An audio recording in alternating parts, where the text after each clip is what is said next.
Saludos y bendiciones. Continuamos con esta tercera hora de clase en esta controversial materia de la escatología bíblica, acá en este núcleo número 15. Seguimos avanzando sobre el tema y estamos hablando acerca de lo que alegan que la iglesia va a ser arrebatada en parte o por parte. Todavía estamos en ese tópico. No hay fundamentos bíblicos para apoyar dicha teoría o posición, ya que los textos y pasajes que utilizan no tienen nada que ver con el arrebatamiento.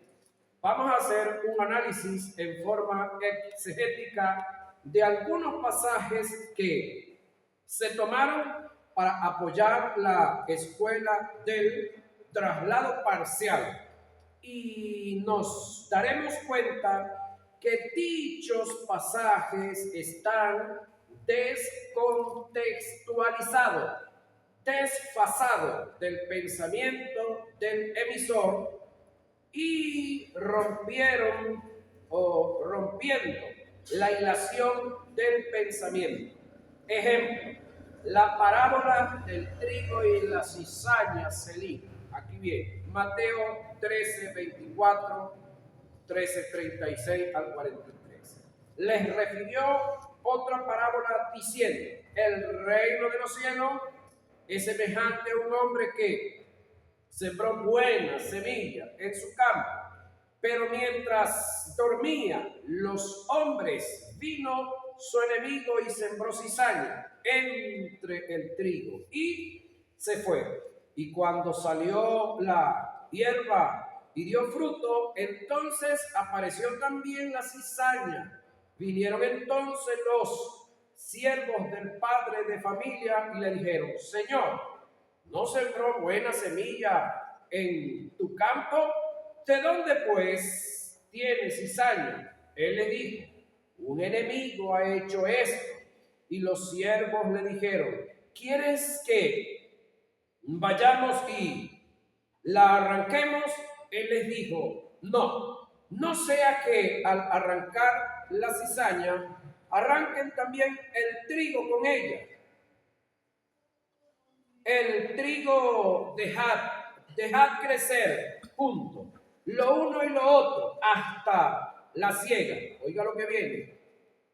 Y al tiempo de la siega, yo diré a los segadores, oiga, a los segadores, no hay un segador, hay varios aquí, a los segadores, recoged primero. ¿Qué va a recoger primero?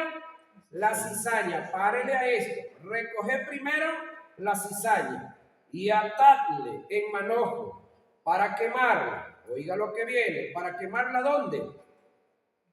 En el fuego que nunca se apagará. Pero luego de recogerla y quemarla, dice: recoged el trigo en mi granero. Mateo 13, 24 y 30. ¿Qué es lo que se recoge aquí primero? La cizaña. En el arrebatamiento, ¿qué es lo que se va primero? El trigo. ¿Vio la diferencia que hay entre uno y otro? Entonces, esto no tiene nada que ver con la iglesia. Estemos claros ahí. Aquí hay segadores, los ángeles. ¿Quién nos va a levantar nosotros? Uno solo. ¿Cómo se llama? Espíritu Santo. ¿Vio la diferencia que hay? Ahora, analicemos algunos factores que están en la parábola para descartar que esta parábola no está haciendo referencia a la iglesia como muchos y por tiempo se ha enseñado. En esta parábola se declara la selección que se hace entre buenos y malos, acontecimiento que no se ajusta a la posición y a la condición que tiene la iglesia. La parábola presenta dos clases de semilla: la buena, que es el trigo, que en este caso son los hijos del reino. Párate a esta expresión también: los hijos del reino. de los cuales se les predicó el evangelio del reino. Y la mala, que es la cizaña, por lógica son los hijos del mal. Aplicando esto a la iglesia en relación al arrebatamiento, no se ajusta a la verdad desde el punto de vista escatológico, ya que en dicho acontecimiento, cual el arrebatamiento, no hay lugar para una selección entre buenos y malos, justos o injustos, como lo presenta la parábola. En el arrebatamiento solo se levantarán los hijos de Dios, el cuerpo de Cristo, la iglesia. En la explicación que Jesús hace de la parábola, podemos observar que los elementos de la parábola y algunas expresiones no se ajustan a la iglesia. Hagamos un análisis. El término hijos del reino que utilizó Jesús en la explicación de la parábola, en el Evangelio de Mateo nunca usó en sus escritos este término para hacer referencia a la iglesia. Lo hizo en forma exclusiva para referirse a Israel. Mateo 8, 11 y 12 y 13, 38. Por igual, el término lloro y crujir de dientes nunca es utilizado en relación a la iglesia. Es una expresión que demarca el estado de lamentación en la que caerán las naciones por causa de no haber sido aceptados para entrar en el reino milenial después de haber pasado por el juicio y ser destinados al lago de fuego, al infierno. Reitero,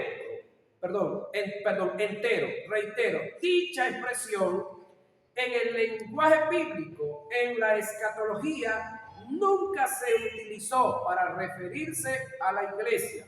El juicio mencionado en la parábola se dará al fin del siglo, que indica el final de la gran tribulación, comienzo del reino milenial. El término ciega se usa para hacer referencia al final del siglo, en la elección que harán los ángeles entre los hijos del reino y los hijos del mal, entre el trigo y la cizaña. Mateo 13, 24 y 30, Mateo 24, 31. Los segadores serán los ángeles que tienen relación con los ángeles mencionados en Mateo 24 para hacer referencia a la escogencia que harán entre los hijos de la luz y los hijos de las tinieblas. Mateo 24, 31, que dicha escogencia no se ajusta a la iglesia, porque el cuerpo de Cristo, la iglesia, será arrebatada o glorificada por el Espíritu Santo, no por los ángeles. Ejemplo, la parábola de las 10 vírgenes, Mateo 25, 1 al 31. La parábola es un tipo de alegoría presentada bajo la forma de una narración relatando hechos naturales o acontecimientos con el objeto de ilustrar o declarar una o varias verdades importantes. Es decir, es una narración construida para comunicar verdades de suma importancia y que el desarrollo de ella está adjudicado a su cultura.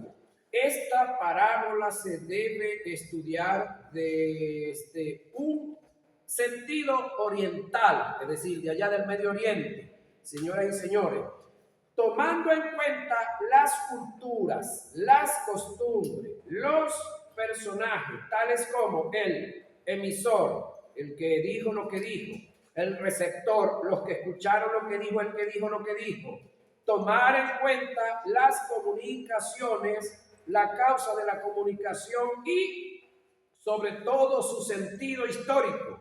Al considerar estos factores que son muy determinantes para la interpretación de la parábola, daremos algunas informaciones para mayor comprensión. Esta parábola tiene un enfoque netamente escatológico y tiene relación con el reino milenial. Esta historia depende de una costumbre judía y que es muy diferente de las nuestras. Según algunos historiadores, cuando se casaba una pareja, no se iba de luna de miel, sino que se quedaban en casa durante una semana, igualito a nosotros, ¿verdad?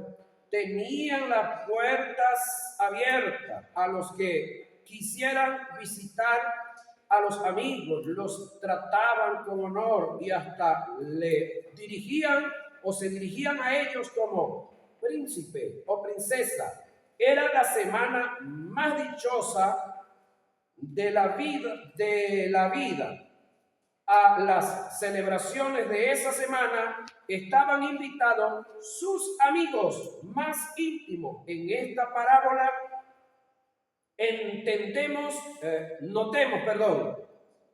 no tenemos ninguna historia imaginaria, oiga, sino un gajo de la vida real en una aldea de Palestina. Es decir, esta parábola no es un cuento inventado, es una historia real que se está narrando aquí, de la cultura de allá. Lo que pasa es que como usted y yo no la conocemos y la de nosotros es diferente. Es más, muchos de nosotros nos casamos después de que ya tenemos días con la muchacha. Mucho menos vamos a entender el caso. Qué silencio, ¿verdad? El sentido histórico alega que la fiesta de las bodas se realizaba por las noches, después de un día de baile. Las vírgenes salen con antorchas a recibir, oiga, al esposo, después de las bodas, el cual se celebra en la casa del novio, es decir, el cielo, las bodas en el cielo, para escoltarlo hasta la residencia de la novia, es decir, la tierra, que era el lugar donde se celebraban las fiestas de las bodas. Por lo tanto, le voy adelantando cositas aquí. La fiesta de boda de la iglesia con Cristo se va a celebrar en el cielo. No, las bodas se van a celebrar en el cielo, señoras y señores. La fiesta de las bodas es la que se va a celebrar en la tierra. Ese es el anuncio acá. Es decir, las bodas, la casa del novio, es decir, el cielo, Cristo. La fiesta de las bodas en la casa de la novia. ¿Cuál es la novia? La iglesia. ¿Cuál es la casa de la iglesia? La tierra. Pero cuando hablamos de las bodas es arrebatamiento. Y cuando hablamos de fiesta de las bodas es el milenio. ¿Estamos claros ahí? Fiesta de las bodas, el milenio. Al no tener las lámparas encendidas, no podían participar del escoltado y por esa causa eran excluidas de las fiestas de las bodas. Como tantas parábolas de Jesús, esta tiene un sentido inmediato y local y también un sentido más amplio y universal. En su significado inmediato iba dirigida a los judíos como pueblo elegido por Dios. Por lo tanto, las 10 vírgenes representan un cuadro parabólico al juicio a la que va a ser sometida la nación de Israel para determinar quiénes son el remanente que va a participar con Cristo en el milenio. No son todos, compañeros. Lo otro que se le debe buscar sentido, lo otro es que no se le debe buscar sentido espiritual a todos los elementos que componen la parábola, ya que cada uno de ellos está basado a la necesidad que arrojó una determinación y que por la cual se dieron circunstancias que abrieron condiciones en las cuales se desarrollaron los hechos.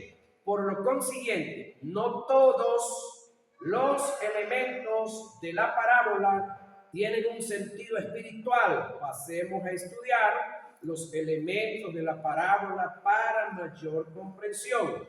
Ejemplos de las parábolas. El esposo en este personaje es la parábola el esposo. Este personaje en la parábola, quien es titulado como el esposo, es el mismo que se le llama Señor, quien está presentando por Jesús. Mateo 25, 1 al 13. El aceite es la antigua dispensación, o el aceite en la antigua dispensación y en la dispensación de la gracia tiene 4 usos en particular. El primer lugar, el aceite se usaba para la higiene, que es el caso que presenta el apóstol Santiago en sus cartas. ¿Está alguno enfermo entre vosotros? Llamen a los ancianos de la iglesia y oren por él, ungiéndole con aceite en el nombre del Señor. Esto está en Santiago 5:14. Es uno de los usos, de los 4 usos que se le da al aceite. Pero el aceite que se usó para ungir a los enfermos no es el mismo que se usó para ungir a reyes, jueces y sacerdotes. No es el mismo ni era la misma causa por la cual se hacía. Cada uno tiene un porqué diferente. En segundo lugar, para el uso culinario, es decir, la alimentación, los alimentos. En tercer lugar, se utilizaba para el acto de consagración de ciertos tipos de personas, exclusivamente hombres, para que lo vayan sabiendo, y para consagrar algunos elementos para el uso santo, también se usó. Pero en el caso de los seres humanos solamente se usó sobre hombres. ¿Quiénes? Reyes, profetas y sacerdotes. Con los otros chicos, los jueces, no se usó. Y de paso, en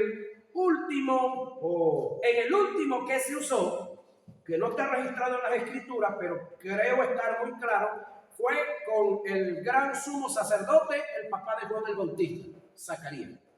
Porque cuando estudiamos y analizamos el ordenamiento de Juan el Bautista, pregunto, ¿usó Zacarías aceite para ordenar a Juan como profeta? No. ¿Usó Juan el Bautista para ordenar a Jesús como el Cordero de Dios que quita el pecado del mundo? Tampoco. ¿Usó Jesús aceite para ordenar a sus discípulos? Tampoco. Ananías, Nuevo Testamento, cuando fue advertido tratado por Dios para que fuera a ordenar a Pablo al ministerio y orar por él, ¿usó aceite? Tampoco. Analice entonces lo que le digo. Ok, entonces tiene que ver en este primer caso de Santiago el aceite usado para asuntos de las enfermedades. En cuarto lugar, en algunas ocasiones se le dio un uso como un combustible para el encendido de lámparas, que es el caso que vamos ahorita a ver de la Virgen. Éxodo 25:6, Levítico 24:2. En el relato de la parábola, este fue el uso determinado que se le dio al aceite. Sus funciones eran el del combustible de las lámparas para mantenerlas prendidas. Mateo 25, 8 y Lucas 12, 35. Es un error y horror de interpretación bíblica alegar que el aceite de las lámparas de las vírgenes era o es tipo del Espíritu Santo en un supuesto negado, supongamos que no fuera, pero negamos la posibilidad, que esto sea una verdad, entonces el Espíritu Santo se puede comprar, Rafaelito. ¿Por qué razón?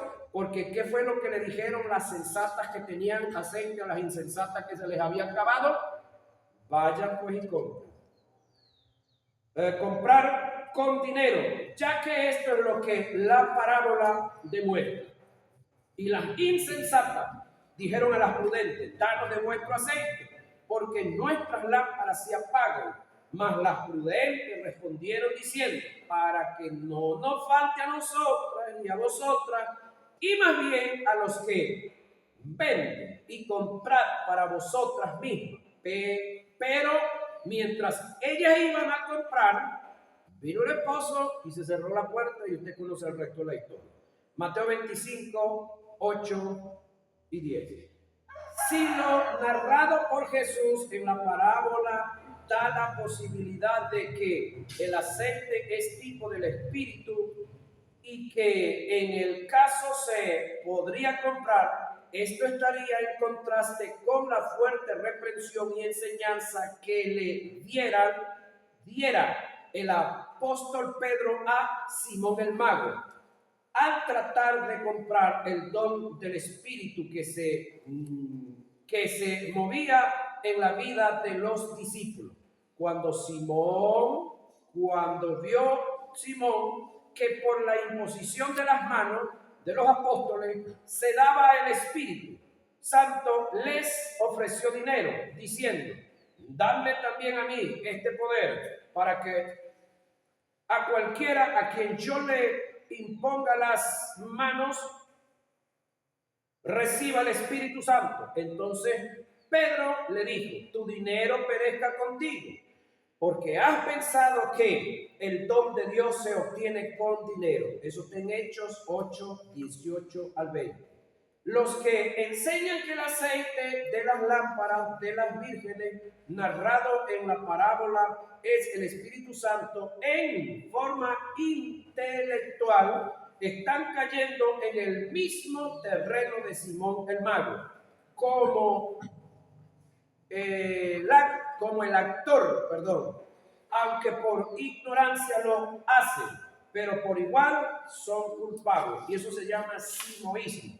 Por otro lado, nunca en la teología afirma que el aceite es tipo del Espíritu Santo, tomando de nuevo el caso en el antiguo pacto se usaba el aceite de oliva mezclado con especies aromáticas para el acto de la unción, pero ese aceite no representaba ni era tipo del Espíritu Santo. Este aceite etimológicamente se le llamaba el ungüento, que pasó a llamarse en el aspecto vulgar el aceite de la unción del santo. Este era el aceite de oliva mezclado con especies aromáticas tales como canela, cálamo, casia, y solo lo podía preparar, oiga lo que viene, era el sumo sacerdote. Y para ser sumo sacerdote había que haber sido sacerdote de entre el grupo de los 70. Y por lógica, para ser sacerdote tenías que ser de la tribu de Leví. Entonces mi pregunta es: ¿de qué tribu son los que ahorita están preparando aceite? ¿Y de qué aceite están preparando? Se las dejo ahí. El acto de tomar este aceite y derramarlo sobre alguien o algo recibía el nombre de unción.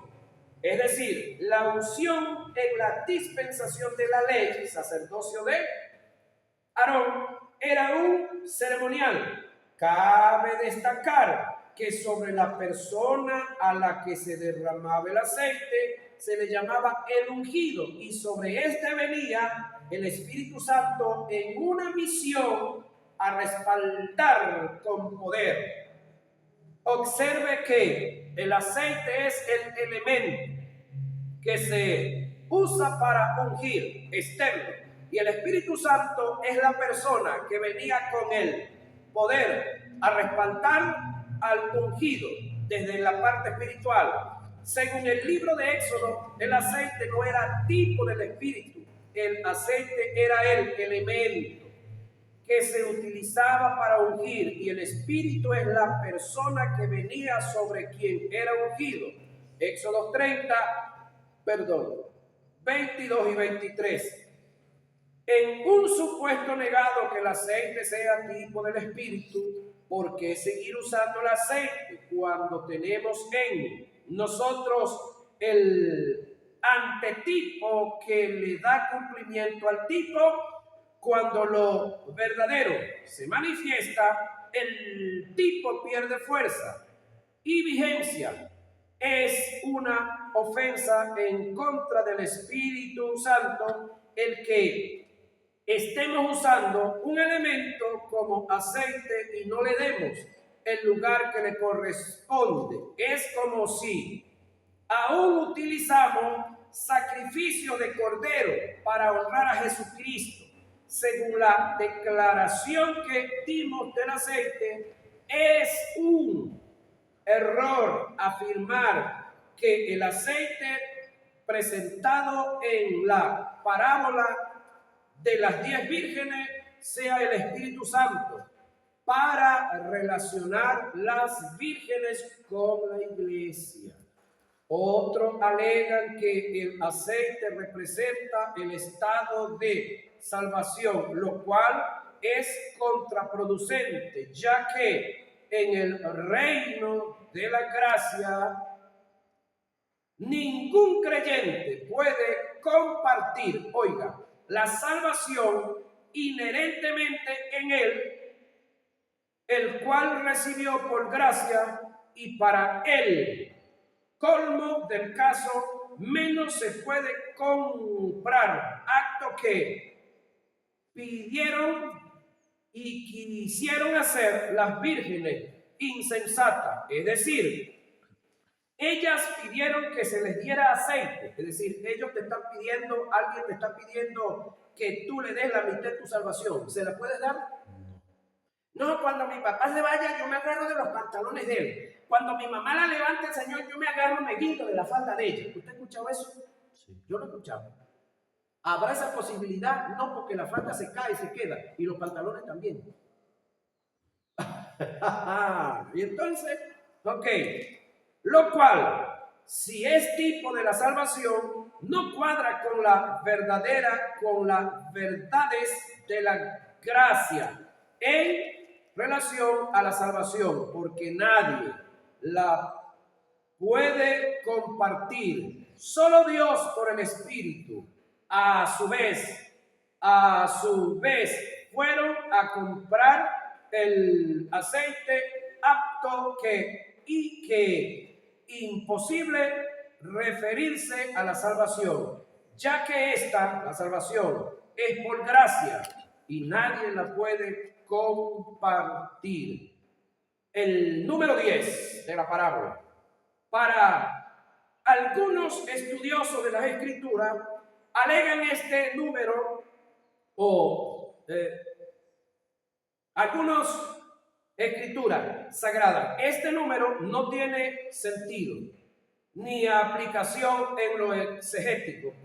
Por razones que se desconocen, el cortejo era compuesto por el número 10, acto que se hizo una tradición. Otros alegan, según la tradición judía, que entre los judíos el 7 denotaba perfección, así como el 10 era el número que caracterizaba lo completo. Un grupo se consideraba completo si 10 estaban presentes. Eso está donde Primera de Samuel 1:18. Una antigua ley judía afirmaba que donde hubieran 10 judíos, allí se podía edificar una sinagoga. Es decir, una sinagoga era una congregación, una iglesia. Es decir, si no habían 10 judíos, no podían construir la sinagoga. Esa es una ley judía, no está en la ley como tal. Este puede ser el sentido que le diera Jesús al término 10 presentado en la parábola lo completo. El término virgen, este término indica que las damas encargadas de preparar a la esposa para su encuentro con los invitados junto con su esposo eran solteras en desposamiento, representando la fidelidad y la honestidad de la desposada que pasa a ser la esposa en total castidad, pero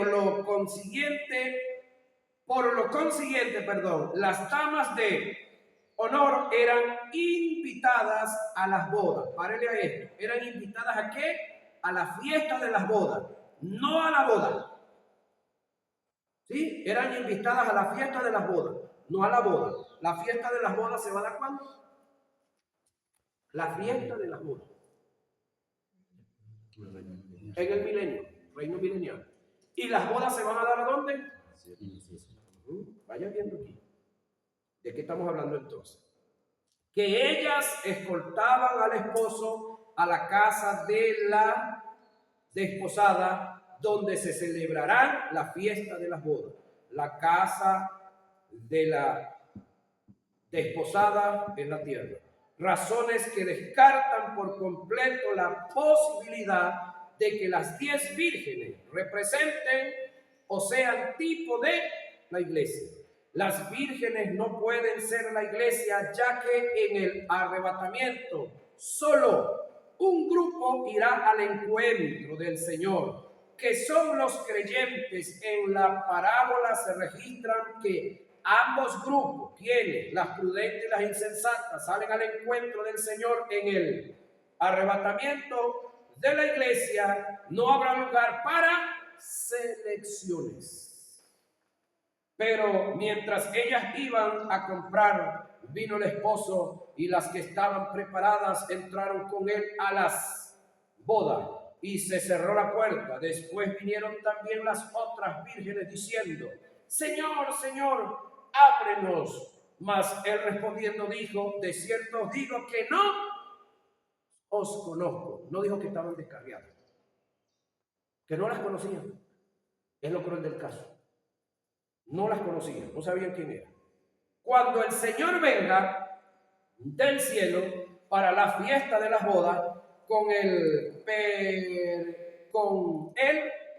parentesco de esposo, por lógica, que viene con su esposa, que es la iglesia. Por lo tanto, los que esperan en la tierra, en el caso de las vírgenes, no pueden ser esposa, porque viene con la esposa. ¿Y quién es la esposa? La iglesia. Pero tampoco se le olvide que todo esto, esposo y esposa, es simbólico. No crea que es literal. ¿Sí? Ok.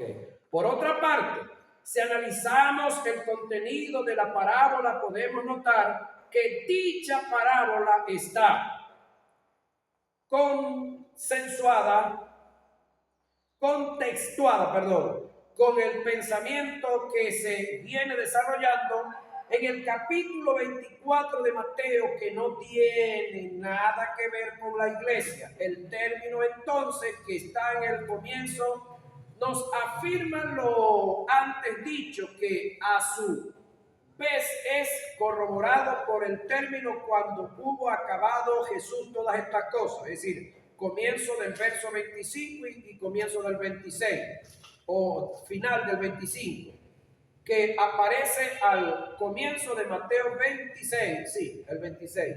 Más adelante enseñaremos con mayor precisión el término el lloro y crujir de dientes, que aparece al final de la parábola. Solo es utilizado en el lenguaje escatológico en todo su contexto para hacer referencia a Israel y a los gentiles en la culminación del juicio, y en este caso no es la excepción. El término el lloro y el crujir de dientes es una expresión que demarca el estado de lamentación en la que caerán las naciones por causa de no haber sido aceptados para entrar en el reino milenial después de haber pasado por el juicio. Dicha expresión en el lenguaje bíblico escatológico nunca se utilizó para referirse a la iglesia. Por otro lado, hay que tomar en cuenta que hay términos que Jesús utilizó en Mateo 25 que son paralelos o denominan y están en común o similitud con Mateo 24, tales como nadie sabe ni el día ni la noche. Mateo 24, 36 y 42 y 44 y 50. Sin embargo, cuando Jesús dijo, nadie sabe ni el día ni la noche, ¿quién está hablando? Jesús. ¿Sabía Jesús? No lo sabía. Pero ahorita lo sabe Jesús o no lo sabe. Ahorita sí. Pero cuando él dijo esto, está hablando Jesús, el que se había despojado de la omnisciencia, ni día ni hora. Nadie sabe ni el día ni la hora. Ahí están los registros bíblicos. Creo que también, no dije Mateo 25, 13. Velar, Mateo 24, 42 y 43. Mateo 25, 13 también. Tardanza, Mateo 24, 48 y Mateo 25, 5. A continuación voy a transcribir algunos pasajes que utilizan la escuela del traslado parcial para afirmar sus enseñanzas, pasajes que no tienen nada que ver con el asunto. ¿Cuáles son esos? Parábola de la fiesta de boda. Tampoco tiene que ver con el traslado parcial, ni tampoco con la iglesia. Parábola de las fiestas de boda. Porque muchos son los llamados, más pocos los escogidos. Mateo 22, 14. Vamos a hacer un análisis. Esta expresión está registrada en una parábola que Jesús le proclamó a los principales sacerdotes y a los ancianos, y tiene relación directa con las fiestas de las bodas, que es el milenio, pero no se le puede dar una interpretación. Esta expresión, muchos son los llamados, más pocos los escogidos, si antes no se le hace un análisis exegético a la parábola anterior, que presenta en un sentido inmediato para el tiempo presente circunstancias en relación al rechazo que hicieron los judíos de los profetas y de Jesús en la proclamación del reino venidero. Analicemos la parábola. Oíd otra parábola. Hubo un hombre, padre de familia, el cual plantó una viña y la cercó de vallado, cavó en ella un lagar, edificó una torre y la arrendó a unos labradores, y se fue lejos. Y cuando se acercó el tiempo de los frutos, envió sus siervos a los labradores para que recibiesen fruto. Mas los labradores, tomando a los siervos, a unos golpearon, a otros mataron y a otros apedrearon. Envió de nuevo otros siervos más que los primeros, e hicieron con ellos de la misma manera. Finalmente les envió, oiga lo que viene, su hijo, diciendo: tendrán respeto a mi hijo. Mas los labradores, cuando vieron al hijo, dijeron entre sí: este es el heredero, venid, matémosle y apoderémonos de su herencia. Y tomándole, le echaron fuera de la viña y le mataron. Cuando venga pues el señor de la viña, ¿qué hará a aquellos labradores? Le dijeron a los malos: destruirá sin misericordia y arrendará su viña a otros labradores que le paguen el fruto a su tiempo. Jesús les dijo: ¿nunca leísteis en las Escrituras: la piedra que desecharon los edificadores ha venido a ser cabeza del ángulo? El Señor ha hecho esto, y es cosa maravillosa a nuestros ojos. Por tanto os digo que el reino de Dios, oiga, será quitado de vosotros y será dado a gente que produzca los frutos de él. Y el que cayere sobre esta piedra será quebrantado, y sobre quien ella cayere le desmenuzará. Y oyendo sus discípulos y oyendo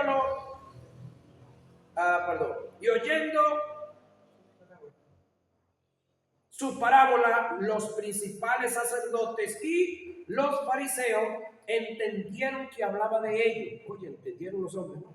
Eso está en Mateo 21, 13 al 45. No hay enigma ni dificultad en la interpretación de esta parábola. Analicemos los elementos de la parábola por separado, pero los vamos a analizar en nuestra próxima clase mañana a las 9 exacto. Bendiciones para todos.